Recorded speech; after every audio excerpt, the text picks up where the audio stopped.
Doctor Zakir Naik একজন general শিক্ষিত মানুষ, কিন্তু আল্লাহ সুবহানাহু ওয়া তাআলা এমন করে লোকটাকে দ্বীনের ব্যাপারে কবুল করেছেন। আমেরিকা এমন এক দেশ, আজ থেকে 13 থেকে 14 বছর আগে পর্যন্ত গোটা আমেরিকার মাটিতে 2 থেকে 3টার বেশি মসজিদ খুঁজে পাওয়া যেত না। আমি ডাক্তার জাকির নায়েকের বক্তব্যে অনেক প্রশ্ন উত্তর শুনি, তাতে করে যা বুঝেছি, আমেরিকার যে সমস্ত মহিলারা রাতের বেলা নাইট ক্লাবে ড্যান্স করত, আমেরিকা এমন এক জায়গা, বউ ভাড়া পাওয়া যায়। কোন পার্টিতে গেছেন, আমার বউ ও নিয়ে ড্যান্স করবে, ওর বউ আমি নিয়ে ড্যান্স করব। রাত গভীর হয়েছে, আমার বউকে নিয়ে আমার বন্ধু শুয়ে পড়বে, আমার বন্ধুর বউ নিয়ে আমি শুয়ে পড়ব।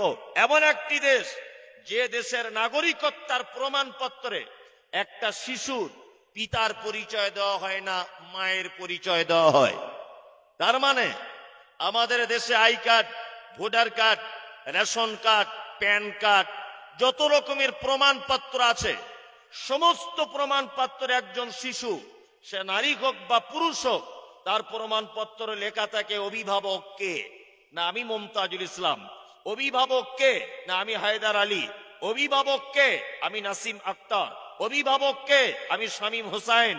পিতার নাম উল্লেখ করা হয়, কারণ আমাদের ভারতবর্ষের মাটিতে একজন মহিলা একজন পুরুষকে নিয়ে সংসারিক জীবনযাপন করে, এই জন্য তার পিতার পরিচয় দিতে শিশুর পক্ষে খুব সুবিধা হয়। কিন্তু আমেরিকা, পশ্চিমা দেশগুলিতে এমন পদ্ধতি যে শিশু তার বাপের পরিচয় দিতে পারে না, মায়ের পরিচয় দেয়। কারণ শিশু জানে না যে তার মা কতজনের সঙ্গে রাত কাটিয়ে কার বীর্যতে তার মায়ের পেটে সে এসেছে, তার মা নিজেও জানে না, তার মা নিজেও জানে না। এইরকম পশ্চিমা দেশগুলির যে সমস্ত মহিলারা নাইট ক্লাবে মদ্যপ অবস্থায় ড্যান্স করত, স্বামী ছাড়া রাত্রি যাপন করত পরপুরুষের নিকটে, এই রকম অজস্র মহিলাদের প্রশ্নোত্তর আমি শুনেছি, যারা আজকে ডাক্তার জাকির নায়েকের বক্তব্য শোনার কারণে আজকে তারা ন্যাংটো, উলঙ্গ, অর্ধুলঙ্গ ড্রেস পোশাককে বাতিল করে দিয়ে বোরখা নামক হিজাব পরিহিত অবস্থায় রাস্তাতে চলাফেরা করছে, আলহামদুলিল্লাহ। অপরদিকে ডাক্তার জাকির নায়েক একটু ম্যানেজ করে নেন, আপনি একটু সরে বসে একটু ম্যানেজ করে নেন, ভাই ডিস্টার্ব করিয়েন না। তাহলে ডাক্তার জাকির নায়েক তিনি একজন পেশায় কে? ডাক্তার, তাই না? পেশায় ডাক্তার। এবার আপনাদেরকে বলি, এখন শয়তান, ও তো ছোট থেকেই শয়তান, জন্মগত শয়তান। শয়তান তখন আদমকে গিয়ে বলছে, এই আল্লাহ ফল খেতে কেন মানা করেছে জানিস? খুব টেস্ট ফলের, আর তোরা বেশি করে খেয়ে নিবি মনে হয়, ওই জন্য আস্তে আস্তে খা, অল্প অল্প খাবি, বেশি খাবি না, তাহলে কিন্তু আল্লাহ রেগে যাবে। এদিক ওদিক করে চালাকি করে ফুসলে ফাসলে ফল খাইয়ে দিয়েছে। কি বললাম বুঝলেন? ফল যখন খেয়েছে তখন আল্লাহ তাআলা বলছেন, চলো জান্নাত থেকে বাড়ো, বাড়ো জান্নাত থেকে। আদমকে ফেললেন কোথায়? কোথায় আদমকে ফেলেছিলেন বার করে? ভারতে। ভারত। যদি বলছেন শ্রীলঙ্কায়, আরে পাগল, শ্রীলঙ্কা তখন ভারত ছিল। আমরা জাতা দেশের লোক নয়। কি ভাবছেন আপনি? আমাদের আদি পিতা, সমস্ত মানব কুলের পিতা, মুমতাজুল ইসলামের পিতা, বুদ্ধ বাবুর পিতা, নরেন্দ্র মোদীর পিতা, অমিত শাহর পিতা, সমস্ত পৃথিবীতে যত মানুষ এসেছে আসবে, সবার পিতাকে আদম আলাইহিস সালাম, তাই না? আদম আলাইহিস সালামকে পাঠানো হয়েছিল কোন দেশে? ভারতে। আমরা যে কোনো দেশের লোক নয়, এটা আমাদের বাপের পৈতৃক সম্পত্তি, আমাদের দেশ। কারণ পৃথিবীর প্রথম মানুষ আদম আলাইহিস সালামকে দেশের মাটিতে ফেলা হয়েছিল। আমরা পৈতৃক সূত্রে দেশের নাগরিক।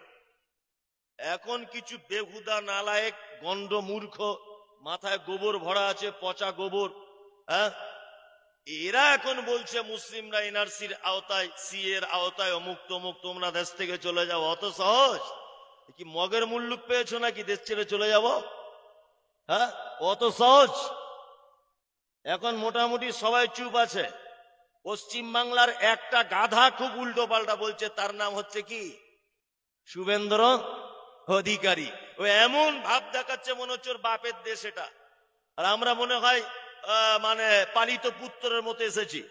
তোমার চামড়া উঠে যাবে। ইতিহাস তুমি পড়েছো? ইতিহাস তুমি জানো? 1947 সালে 15 আগস্ট থেকে নিয়ে 2025 সালের এই 9 জানুয়ারি পর্যন্ত সারা ভারতবর্ষে মুসলিমদের যে অবদান, এই অবদানের ইতিহাস তুমি যদি খুলে দেখো, তাহলে মুসলিমদের ব্যাপারে অন্তত পক্ষে কথা তোমার মুখে মানাতো না। তুমি ইতিহাসই জানো না। 1947 সালে 15 আগস্ট দেশ স্বাধীন হয়েছে। দেশ স্বাধীনতার জন্য সব থেকে বেশি ওলামা একরামগণ রক্ত দিয়েছে, সব থেকে বেশি। তার জ্বলন্ত প্রমাণ রয়েছে। দিল্লির গেটে তার নাম লেখা রয়েছে আজও পর্যন্ত। দিল্লির চাঁদনি তক থেকে দিল্লির খায়বার পর্যন্ত মুসলিম আলেম ওলামাদেরকে মেরে প্রতিটা গাছের ডালে ডালে এক রাত্রিতে 40,000 ওলামাদেরকে মেরে টাঙানো হয়েছিল। আমরা সেই ভারতবর্ষের নাগরিক যারা এক রাত্রিতে 40,000 ওলামাদের প্রাণ দিয়ে দিয়েছি দেশ রক্ষার জন্য। তুমি কাদের ব্যাপারে কথা বলো? হুঁশ করে কথা বলো। কোন জায়গাতে আমরা পিছিয়ে আছি এটা দেখাতে হবে, কোন জায়গাতে মুসলিমরা নেই সেটা দেখাতে হবে। ইতিহাসের পাতাতে হয়তো লিখে দেওয়া হয়েছে বাদল, বিনয়, প্রফুল্ল এরা দেশ স্বাধীনতায় এনেছে, কিন্তু মাওলানা আশফাকুল্লাহ খানের নাম বাদ পড়ে গেল। অনেক অজস্র মীর নিসার আলীর নাম বাদ পড়ে গেল, অজস্র মুসলিম আলেম ওলামাদের নাম বাদ চলে গেল। কৌশলভাবে ইতিহাসের পাতাতে ওগুলো মুছে দেওয়া হয়েছে। আসল ইতিহাস যদি আপনি দেখেন, ভারতবর্ষে আমরা কম অবদান রাখিনি, কম অবদান রেখেছি। স্বাধীনতা সংগ্রামীতে আমরা ছিলাম আগিয়ে। ভারত স্বাধীনতা লাভ করেছে, আমরা দেশের রাষ্ট্রপতি হিসাবে এপিজে আব্দুল কালামকে উপহার দিয়েছি। তুমি কোন দিকে চাইছো? তুমি ক্রিকেট প্লেয়ার দেখতে চাইছো? আমরা দামি দামি ক্রিকেট প্লেয়ারকে দিয়েছি। আজহারউদ্দিনকে দিয়েছি, মোহাম্মদ কাইফকে দিয়েছি, মোহাম্মদ শামিকে দিয়েছি, কত ক্রিকেট প্লেয়ারকে দিয়েছি। আমরা লেখক দিতে পারিনি? কাজী নজরুলকে দিয়েছি। আমরা কাজী নজরুলকে দিয়েছি। আমরা গায়ক দিতে পারিনি মুসলিমরা? মোহাম্মদ রফিক, যার গানের বিকল্প নেই সারা পৃথিবীতে, মোহাম্মদ রফিককে আমরা গান গাইতে দিয়েছি। আজিজকে দিয়েছি, সাবিরকে দিয়েছি। কোন জায়গাতে আমাদের অবদান রয়েছে তুমি একবার ইতিহাস খুলে দেখো। সারা ভারতবর্ষের বাবরি মসজিদ থেকে শুরু করে সারা ভারতবর্ষের আপনার তাজমহল, দিল্লির লালকেল্লা, দিল্লির জামে মসজিদ, মুর্শিদাবাদের হাজারদুয়ারি, প্রত্যেক জায়গাতে, কলকাতার শহীদ মিনার আমাদের অবদান রয়েছে। তুমি আমাদেরকে বলো দেশ ছেড়ে চলে যেতে হবে? অত সহজ? কথা বলার আগে ভেবে চিনতে বলার চেষ্টা করিও। শুনে রেখে দাও, বাঘ গাছে উঠতে বাঘ বুড়ো হয়ে গেল। একটা কথা আছে, বানর বুড়ো হয়ে গেল গাছে ওটা ভোলে না। আমরা সেই জাতি, আমরা সেই জাতি নিজের স্ত্রীকে বাসর রাত্রিতে শুইয়ে দিয়ে জেহাদের ময়দানে ছুটে যাওয়া জাতি আমরা সেই জাতি। 313 জনের বিরুদ্ধে লড়াই করে জয়লাভ করা জাতি আমরা। আর তোমার মতো শুভেন্দু অধিকারীর কথাতে আমরা মুসলিমরা ভয় পাই না, কখনো ভয় পাই না। ভয় পাবার কোনো কারণও নাই, কোনো কারণ নাই। ওকে দেখে কি ভয় করব? ও তো আজকে মমতা ব্যানার্জির কোটি কোটি টাকা খেয়েছে, খেয়ে ইডি সিবিআইয়ের তদন্তে চলে আসবে বলে বিজেপির দ্বারস্থ হয়েছে। ওর কি দাম আছে? ও যখন মমতা ব্যানার্জির নেতা হিসেবে ছিল তখন ও তো নিজে ইফতার পার্টিতে গিয়ে বিসমিল্লাহ বলে ইফতার করছে। কত ঢং, মাথায় টুপি দিয়েছে, কার বাড়িতে আবার নাকি গরুর গোস্ত খেয়ে এসছে, সব ঠিক। আর এখন ইডি সিবিআই ধরে ফেলবে বলে এখন বলছে মমতা ব্যানার্জি হটাও, দেশ বাঁচাও। সব মসজিদের তলায় নাকি শিবের লিঙ্গ খুঁজছে, আর কোনো কাজ নাই। দেশের বেকার যুবকদের চাকরি নাই, রেল বিক্রি হয়ে গেল, ইলেকট্রিক বিক্রি হয়ে গেল, বাস বিক্রি হয়ে গেল, পেট্রোল বিক্রি হয়ে গেল, কেরোসিন বিক্রি হয়ে গেল, ডিজেল বিক্রি হয়ে গেল। সারা ভারতবর্ষে বেকারত্বই, উচ্চ শিক্ষায় শিক্ষিত নারী এবং পুরুষেরা অকাতরে কেউ বিষ পান করে, কেউ গলায় দড়ি দিয়ে ঝুলে মরছে চাকরির অভাবে। আর এরা এখন শিবলিঙ্গ খুঁজতে ব্যস্ত মসজিদের তলাতে। কি বলছি বুঝতে পারছেন না? তাহলে আমার মনে হয় যে আমাদেরকে ওয়েলকাম জানানো দরকার, যে তোমাদের শিব কিছু করুক আর না করুক, অন্তত মসজিদের তলাতে তো ঢুকেছিল। এইটা অন্তত পক্ষে মনের দিক দিয়ে একটু তৃপ্তি পাচ্ছি, যে তোমাদের শিব তাহলে ভালো জায়গাতেই ছিল। ও জানে মসজিদ পবিত্র জায়গা, ও ঠিক ভালো জায়গাতে আশ্রয় নিয়েছিল। শুনুন, আমরা যতটা সহজ ভাবছেন ততটা সহজ নয়। এখনো পর্যন্ত আমি তো বলবো মমতা ব্যানার্জি, আমি কোন রাজনৈতিক লোক নয়, মমতা ব্যানার্জি সরকার আজও ভালো বলে শুভেন্দুর মতো লোককে সোশ্যাল মিডিয়াতে দেখতে পাওয়া যাচ্ছে। মমতা ব্যানার্জির জায়গায় যদি পশ্চিম বাংলায় অন্য কোন রাজনৈতিক দল যদি ক্ষমতায় থাকতো, শুভেন্দুর মতো লোক 4 দিন টিকে থাকতে পারতো না। কি বললাম বুঝলেন? ওর কাঁচা কুঞ্চি দিয়ে পাচার চামড়া তুলে দিত। কি বলছি বুঝতে পারছেন?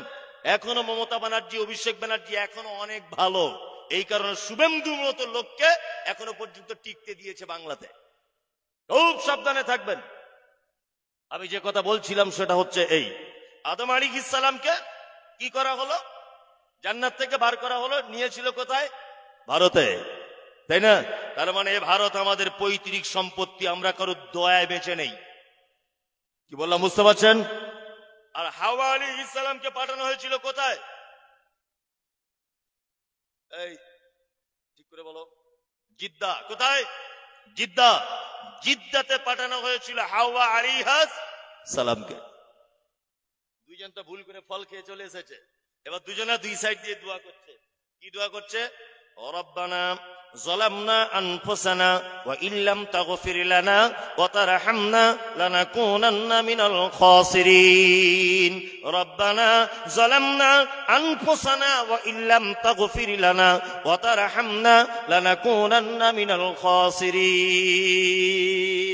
শুধু দোয়া করছেন, রব্বানা, হে আমাদের প্রতিপালক, যালামনা, দুজনাই জুলুম করে দিয়েছি আমরা, আনফুসানা, নিজের নফসের উপরে, ওয়া ইল্লাম তাগফির লানা, তুমি আমাদেরকে ক্ষমা করে দাও, ওয়া তারহামনা, আমাদের উপর রহম করো, লানাকুনান্না মিনাল খাসিরিন, তাছাড়া আমরা ক্ষতিগ্রস্তদের অন্তর্ভুক্ত হয়ে যাব। বারবার যখন দুজন দুই প্রান্ত থেকে দোয়া করছেন, তখন আল্লাহ তাআলা বলছেন, যা তোদের দুজনকে ক্ষমা করে দিলাম, দুজনকে ক্ষমা করে দিলাম। আমি কিন্তু আউযুবিল্লাহ পড়তে হয় কেন এটা বলছি, এখনো সূরা শুরু করিনি, অত সহজ নয় বক্তব্য দেওয়া। কি বললাম বুঝলেন? হ্যাঁ, চুপচাপ বসুন, এখন আউযুবিল্লাহ বলতে এখনো 30 মিনিট লাগবে। শুনুন, শুধু আউযুবিল্লাহ দিয়েই জলসা শেষ, সূরার দিকে যেতে পারবো না। কি বললাম বুঝলেন তো? আসলে এগুলো কোনো দিমাগ নয়, অহংকার নয়, কিছু নয়। মানে কোরআন এমন একটা জিনিস না, এর ভিতরে আপনি ঢুকে গেলে আর বার হতে পারবেন না। এমন এক মহাসমুদ্র, এর ভিতরে আপনি ঢুকে যান, একটা আয়াতের ভিতরে যদি আপনি ঢুকে যান, সে আয়াত থেকে আর বার হতে পারবেন না। আল্লাহু আকবার। আমার কাছে একটা বই আছে, আউযুবিল্লাহর হাকিকাত। এই বইটা আমি আজকে 4-5 দিন যাবত পড়ছি। লেখক 350 পৃষ্ঠা লিখেছে শুধু আউযুবিল্লাহর ব্যাপারে। কত পৃষ্ঠা? 350 পৃষ্ঠা। আর লেখকের লেখা দেখে আল্লাহু আকবার, মানে আমি তো ঘুমাতে পারছি না রাতে। কাল রায়গঞ্জ হোটেলে ভোর 5:20 যখন বাজে, তখন আমি পড়াটা শেষ করছি, পড়েই যাচ্ছি, মানে এতই ভালো লাগছে যে আউযুবিল্লাহ এই আছে। আল্লাহু আকবার, অবাক। এইবার আল্লাহ তাআলা দোয়া কবুল করলেন, আবার দুজনকে ক্ষমা করে দিলেন, আদমকে আর হাওয়াকে। এবার আল্লাহ আদমকে আর হাওয়াকে ডেকে বলছে, দুজন শোনো, তোমাদেরকে পৃথিবী নামক একটি জায়গাতে পাঠাবো, পৃথিবী নামক একটি জায়গাতে তোমাদেরকে পাঠাবো। তখন আদম আলাইহিস সালাম মনে মনে ভাবছেন যে আমরা দুজনাই কি শুধু পৃথিবীতে যাব, না সাথে কেউ থাকবে? তখন আল্লাহ বলছে, তোমাদের দুজনার সাথে থাকবে, তার নাম ইবলিস। তখন আদমের মন খুব খারাপ, যে একবার সাথে থেকে জান্নাত থেকে বার করেছে ফুসলে ফাসলে, আবার যদি এ বদমায়েশ আমাদের সাথে পৃথিবীতে থাকে, তাহলে তো আর মনে হয় জান্নাতের চান্স নাই। আদম আলাইহিস সালাম যখন টেনশন করছেন, তখন আল্লাহ তাআলা বলছেন, আদম, চিন্তা হবার কোনো কারণ নেই, তোমাদের দুজনকে আমি পৃথিবীতে পাঠাচ্ছি আর ইবলিসকেও পাঠাচ্ছি, তবে শোনো, তোমরা দুজনে একা যাবে না, তোমাদের সাথে একটি গাইড বুক দিব, একটি কিতাব দিব, জীবন ব্যবস্থা। এই জীবন ব্যবস্থা অনুযায়ী যদি তোমরা দুজন চলো, তাহলে তোমরা আর পথভ্রষ্ট হবে না। এইটা এখন ইবলিসের কানে ঢুকেছে। আচ্ছা, তাহলে ওদের দুজনকে কিতাব দিবে আর ওই কিতাব অনুযায়ী চলবে। দাঁড়াও, তোমার কিতাবের 12টা বাজাবো, কিতাবও পরিবর্তন করবো নরেন্দ্র মোদীর মতো লোককে দিয়ে, আর অমিত শাহর মতো বদমাস লোককে দিয়ে কোরআন পর্যন্ত, আমি কিতাব পর্যন্ত পরিবর্তন করব। ওই জন্য তার জ্বলন্ত প্রমাণ, আদম থেকে নিয়ে ঈসা আলাইহিস সালাম পর্যন্ত যত কিতাব ও যত সহিফা আল্লাহ তাআলা অবতীর্ণ করেছেন, প্রতিটি কিতাব, এই কে ওখানে আওয়াজ করছে, কে ফটফট করে আওয়াজ করছে, প্রতিটি কিতাব শয়তান পরিবর্তন করেছে না? আচ্ছা বলুন তো, ঈসা আলাইহিস সালামের কাছে কোন কিতাব এসেছে? ভাই কি বলবো, ইনজিল। কি ইনজিল? কে বলেছে ইনজিল? আচ্ছা আচ্ছা, ঠিক আছে ঠিক আছে, ইনজিল ঠিক। ঈসা আলাইহিস সালামের কাছে এসেছে কি? ইনজিল। এখানে একটা গোপন তথ্য জেনে নেন, ইউটিউবার তোমরাও জেনে নাও। ঈসা আলাইহিস সালামের কাছে যে কিতাব অবতীর্ণ হয়েছিল, কিতাবের নাম ইনজিল, তাই তো? ইনজিল আরবি ভাষাতে অবতীর্ণ হয়নি, ইনজিল অবতীর্ণ হয়েছে ইয়ারমিক ভাষাতে। পরবর্তীতে সেটা ট্রান্সলেট করা হয়েছিল হিব্রু ভাষাতে। সারা পৃথিবীর কোন জাদুঘরে, কোন হাই এডুকেটেড মানুষের বাড়িতে, কোন লাইব্রেরিতে আজও পর্যন্ত ইয়ারমিক ভাষার অবতীর্ণ করা ইনজিল নেই। বর্তমান খ্রিস্টান ভাইয়েরা যে বাইবেলটা পড়ে ধর্মীয় গ্রন্থ হিসাবে, আর তারা দাবি করে এটা ঈসার উপরে অবতীর্ণ হওয়া বাইবেল, সেই বাইবেল। আমি মমতাজুল ইসলাম বলছি, বর্তমানের যে বাইবেল, এই বাইবেলটা হচ্ছে খ্রিস্টান যাজকদের নিজস্ব তৈরি করা বাইবেল। এই বাইবেলের সঙ্গে ঈসা আলাইহিস সালামের ইনজিলের কোনো সম্পর্ক নাই, কোনো সম্পর্ক নাই। ঈসা আলাইহিস সালামের কিতাব পর্যন্ত পরিবর্তন করেছে শয়তান, তাই না? এবারে মুহাম্মদ সাল্লাল্লাহু আলাইহি ওয়াসাল্লাম পৃথিবীর শেষ নবী, তাই তো? আল্লাহ নবীর কাছে কোন কিতাব অবতীর্ণ হয়েছে?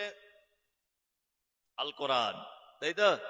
আল কোরআন। এবার শয়তান ভাবছে, এবার তাহলে সব তো পরিবর্তন করে দিলাম, কোরআনটা পরিবর্তন করে দিলে এবার হয়ে যাবে। কি বললাম বুঝলেন? কোরআনটা পরিবর্তন করে দিবে এবার। কোরআন পরিবর্তনের পরিকল্পনা করছে ইবলিস, শয়তান। আয়াত অবতীর্ণ হলো, ইন্না নাহনু নাযালনা যিকরা ওয়া ইন্না লাহু লাহাফিজুন। কোরআন অবতীর্ণ করেছি আপনার উপরে, আর এর সংরক্ষণের দায়িত্ব আমি আল্লাহ নিজে হাতে নিলাম। এখানে একটা মজার ব্যাপার, শয়তান তখন ভাবছে আমাকেও আল্লাহ বানিয়েছে, মোহাম্মদকেও আল্লাহ বানিয়েছে, কোরআনও আল্লাহর কথা, যার মারফতে আসছে তার নাম জিবরিল, সেও আল্লাহর ফেরেশতা, তাই না? তাহলে আল্লাহ যখন এই কথার দায়িত্ব নিয়েছে, তাহলে এটা তো আর পরিবর্তন করা যাবে না, যাবে? যাবে না। তখন শয়তান মনে মনে ভাবছে, এই দেখুন, এটা ধরে নেন একটা জলসার হ্যান্ডবিল, এটা ধরে নেন। আচ্ছা বলুন তো, হ্যান্ডবিলটা আমি খুলে দেখবো, তারপরে তো বুঝতে পারবো প্রধান বক্তা কে, গ্রামের নাম কি, সভাপতি কি? আমি না খুলে বুঝতে পারবো ভিতরে কি লেখা আছে? শয়তান তখন দেখছে কোরআনের শব্দগুলো যদি পরিবর্তন করতে না পারি, এর বিধিবিধান যদি পরিবর্তন করতে না পারি, তাহলে অন্তত পক্ষে মানুষ এটা পড়বে, তবে তোর ব্যাপারটা বুঝতে পারবে। যাতে না পড়তে পারে, সেই পড়া থেকে মানুষকে আমি দূরে সরিয়ে দেব, মানুষ যাতে কোরআন তেলাওয়াত করতে না পারে। ওই জন্য আল্লাহ তাআলা বলেছেন, ফাইজা কারাতাল কোরআন ফাস্তাইজ বিল্লাহি মিনাশ শাইতানির রাজিম। আর তোমরা যখন কোরআন তেলাওয়াত করবে, অবশ্যই শয়তানের ওয়াসওয়াসা থেকে রবের কাছে প্রার্থনা করো, আশ্রয় কামনা করো।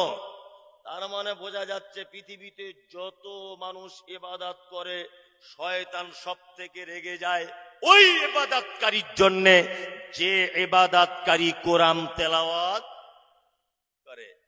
এক আজব ঘটনা আপনাদেরকে বলছি, এক আশ্চর্য কাহিনী। আমার মাদ্রাসা একটা ছেলে ভর্তি হয়েছে, তার নাম হারুন রশিদ, মুর্শিদাবাদে তার বাড়ি। মানে শয়তান কোরআন তেলাওয়াতকারীদের কত হিংসা করে দেখুন। মুর্শিদাবাদে বাড়ি, আপনাদের দিনাজপুর, মালদা, মুর্শিদাবাদ, ওদিকে কুচবিহার, ওদিকে আসাম, নদিয়া, 2 চব্বিশ পরগনা, বীরভূম, বর্ধমান, মালদা, সমস্ত ডিস্ট্রিক্টের, শুধু পুরুলিয়া জেলা বাদ দিয়ে প্রতিটা ডিস্ট্রিক্টের ছেলে আমার মাদ্রাসা আছে আলহামদুলিল্লাহ। আপনারা তো দেখেন সোশ্যাল মিডিয়াতে আমাদের মাদ্রাসা, দেখেন না? সবকিছু দেখাই আমি মাঝে সাঝে যখন মাদ্রাসায় থাকি। তা হারুন রশিদ বলে ছেলেটা ভর্তি হয়েছে, যেদিন থেকে ভর্তি হয়েছে শয়তান কত শত্রু সেটা বলছি, ও সেই দিন থেকে এরকম করে আছে। কি ব্যাপার রে, পেটে খুব লাগছে, ওই বাবু রে মরে গেলাম, ওই বাবু মরে গেলাম, কঠিন ব্যাপার। 5 দিন 6 দিন ধরে ভর্তি হয়েছে, ভালো। আমি আমার সহকারী শিক্ষকদেরকে বলছি ওকে ট্রিটমেন্ট করাও, ডাক্তার দেখাও। আমাদের বারাসাত বড় হসপিটালে নিয়ে গেছে, নিয়ে প্রাথমিক চিকিৎসা করে ছেড়ে দিয়েছে, আউটডোরে দেখিয়েছে। ও তবুও মোটামুটি, তারপরে ওষুধ টষুধ খাওয়ার পরেও 4-5 দিন এরকম পেট ধরে বসিয়ে আছে, বাবুরি মরে গেলাম, বাবুরি মরে গেলাম, শুধুই করছে। তখন আমিও তো মাদ্রাসায় পড়া ছেলে, আমি বাপের এক বেটা, মানে পাড়ার খাতারনাক বদমাইশের ভিতরে একটা বদমাইশ, নাম তার মমতাজুল ইসলাম। আমার মা আমার জ্বালাতন সহ্য করতে না পেরে আমাকে মোটামুটি, তখন আমি বিছানায় মনে হয় পেচ্ছাপ করি, আমার মাদ্রাসায় রেখে এসছে, আমার বাড়ি থেকে 300 কিলোমিটার দূরে। কি বললাম বুঝলেন? আমিও তো মাদ্রাসায় পড়া ছেলে, আমিও তো বুঝতে পারছি এর কি হয়েছে। আমি বললাম চল আমার গাড়ি করে তোকে হসপিটাল নিয়ে যাবো। আমার ড্রাইভারটা আছে, ড্রাইভারটাকে বললাম চলো গাড়িটা বার করো, ওকে একটু হসপিটাল নিয়ে যাই। বারাসাত হসপিটালে গিয়ে ওকে আমি ভর্তি করে দিলাম। কি বললাম বুঝলেন? ভর্তি করার পরে 2 বোতল সিলাইন চলছে, 1 বোতল কমপ্লিট আর 1 বোতল চলছে। ইনজেকশন ডাক্তাররা দিয়ে যাচ্ছে, 4 থেকে 5 ঘন্টা ভর্তি হয়ে আছে, তবুও যন্ত্রণা কমে না। আমি তখন বুঝতে পারছি এটা আসলে যন্ত্রণায় শয়তান, যন্ত্রণার হয় না। একটা মহিলা নার্সকে দেখতে পেলাম, ওর নেম প্লেট দেখে বুঝতে পারলাম মেয়েটার মুসলিম, আর ওর ভাষাটা অনেকটা মুর্শিদাবাদের মতো। তা মেয়েটাকে বলছি যে বোন, তোমার তো ভাষা দেখে বুঝতে পারছি তোমার বাড়ি মুর্শিদাবাদ, তা তুমি তো আমার থেকে অনেক ছোট বয়সে, আচ্ছা ঘটনা এই ব্যাপার, এটা আমার মাদ্রাসার ছেলে, একটা দুস্থ গরিবের ছেলে, তুমি একটু একে চিকিৎসা করো। আমাকে তখন বলছে হুজুর আপনাকে তো চিনি, মমতাজুল ইসলাম, আমার মা আপনার খুব ভক্ত। খুব কথাবার্তা হতে হতে আমি তখন বললাম এক কাজ করো, ওর কিন্তু আমার মনে হচ্ছে অরিজিনাল যন্ত্রণা হয় না, তুমি এক কাজ করতে পারবে বোন? বলছে কি? অপারেশনের যন্ত্রপাতি গুলো আনো তো, অপারেশনের যন্ত্রপাতি গুলো আনো। তো বলছে কেন হুজুর? আমাকে বলছে কেন? বলছে আনো না, পেটের যন্ত্রণা অরিজিনাল হচ্ছে কিনা আমি এখনই পরীক্ষা করে দিচ্ছি, তোমাদের কোন ল্যাবরেটরিতে নিয়ে যেতে হবে না, আমি নিজেই পরীক্ষা করবো ওর যন্ত্রণা হচ্ছে কিনা। ও তখন এইরকম বড় বড় 3-4টে ছুরি কাঁচি বুঝলেন সব নিয়ে এখন ওই ছেলেটার পাশে দাঁড় করিয়েছে। ছেলেটা তখন আমাকে বলছে জি জি ওগুলো কি করবে? বলছি তোর যে 1 সপ্তাহ যাবত পেটে যন্ত্রণা হচ্ছে, ওটা এখন বুক চিড়ে দেখবে, পুরো একদম ওপেন সার্জারি, অজ্ঞান টজ্ঞান কিছু করবে না, পুরো এখান থেকে চিড়ে পেটের ভিতরে দেখবে যে মালপত্র ঠিক আছে কিনা। তখন বলছে হুজুর একটা কথা বলবো। কি বল? বলছে আল্লাহর কসম বলছি আমার পেটে যন্ত্রণা হয়নি, আমার মায়ের জন্য মন খারাপ করছিল হুজুর। তার মানে তখন বুঝলাম শয়তানকে হসপিটাল পর্যন্ত নিয়ে এসছে কোরআন পড়া থেকে বিরত রাখার জন্য। কি বললাম বুঝলেন? কিন্তু আমি মমতাজুল ইসলাম শয়তানকে সাকসেসফুল হতে দেইনি। আজকে সেই ছেলেটা 11 পড়া হিপস চলছে আলহামদুলিল্লাহ। শয়তান তাকে হসপিটাল পর্যন্ত পৌঁছে দিয়েছে, সিলাইন পর্যন্ত লাগিয়েছে, ইনজেকশন পর্যন্ত দিয়েছে শয়তান। কোরআন পড়া থেকে ছেলেটাকে বিরত রাখতে হবে। তার মানে পৃথিবীতে সব থেকে বড় শত্রু কোরআন তেলাওয়াতকারীদের, সেটা হচ্ছে ইবলিস শয়তান। আমরা বলি না মাদ্রাসার ছেলেরা খুব বদমায়েশ হয়, বলি না? বদমায়েশ ও নয়, অটোমেটিক ওর পিছনে 40টা করে শয়তান ঘুরছে, অটোমেটিক। কি করে ওকে কোরআন পড়া থেকে দূরে সরা যায়, কি করে কোরআনের তেলাওয়াত থেকে দূরে সরিয়ে রাখা যায়, কি করে আলেম হওয়া থেকে দূরে সরিয়ে রাখা যায়, এই সমস্ত শয়তানদের সঙ্গে জিহাদ করার পরে একটা ছেলে তৈরি হয় কোরআনের হাফেজ। কি বললাম বুঝলেন? তাহলে আউযুবিল্লাহ কেন পড়তে হয় বলে দিলাম তো, মাথায় ঢুকলে? এটা ঢুকলো? তাহলে বিসমিল্লাহটা এখন বাকি, এটা তো বললে তো এই তো 12টা বাজতেই গেল প্রায়। বিসমিল্লাহ আজ আর হলো না, বিসমিল্লাহটা বাদ দেন। বিসমিল্লাহির রহমানির রহিম। এবার সূরাটা শুরু করছি। আল্লাহ তাআলা বলছেন আলিফ লাম মিম সাদ। পবিত্র আল কোরআনে 29টি সূরার ভিতরে এইরকম শব্দগুলো আছে। আলিফ লাম মিম তাহা ইয়াসিন কফ আলিফ লাম র আছে না? এইগুলোকে আরবিতে বলা হয় হুরুফে মুকাত্তিআত, বাংলাতে বলা হয় বিচ্ছিন্ন অক্ষরমালা। এই ব্যাপারে এর মানে মতলব কি আল্লাহর নবী সাল্লাল্লাহু আলাইহি ওয়াসাল্লাম কিছু বলেননি, সাহাবায়ে কেরামগণ জিজ্ঞাসা করেননি। আমি মুমতাজুল ইসলাম ছেঁড়া 2-4 পাতা পড়া মৌলভী সাহেব, আমিও ব্যাপারে কিছু বলতে চাইছি না। আল্লাহু আ'লাম, আল্লাহ ভালো জানে।